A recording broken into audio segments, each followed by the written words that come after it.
Dinner with Geir, narrated by Horne for Cupido in collaboration with SAGA.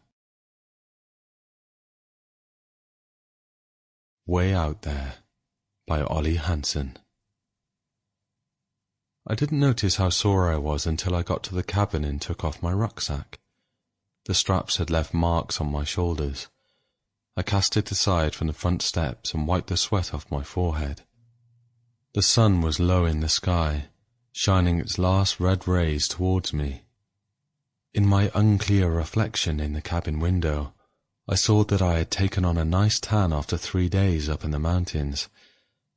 I smelled of grass and dirt.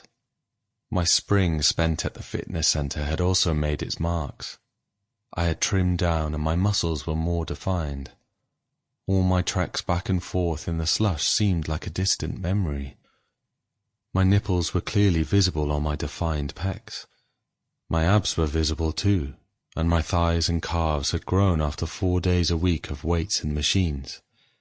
I felt tired and satisfied. Sweat ran down my ribs. The thing I longed for most was a cold swim in a little mountain lake. I walked the few feet down to the water just down from the self-served cabin. I was alone. My army boots were moist and clammy.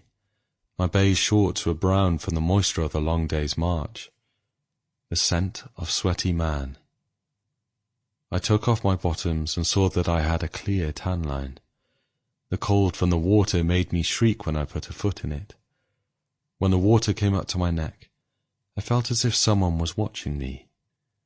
I turned around and didn't see anyone. Still, I felt the prickle of eyes on my neck as I swam my first couple of strokes. The sun was setting in the west, and I stood on the bank, naked and with a sensation of deep pleasure. The imaginary peeping Tom was gone. I dried off the worst of it and lay down naked on a big flat rock. Silence. The mountains were coloured red. I must have nodded off for a few minutes. I woke up to the sound of a door. There was a large green rucksack on the front steps. Not alone any more, I thought. I put my shorts on and closed the small distance to the cabin with my underwear in one hand and shoes in the other.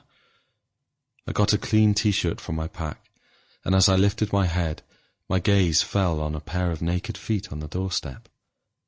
I stood up, and there he was, tall, dark, wide shoulders, hairy chest, wearing a pair of knickers that revealed solid, hairy legs. Sample complete. Ready to continue?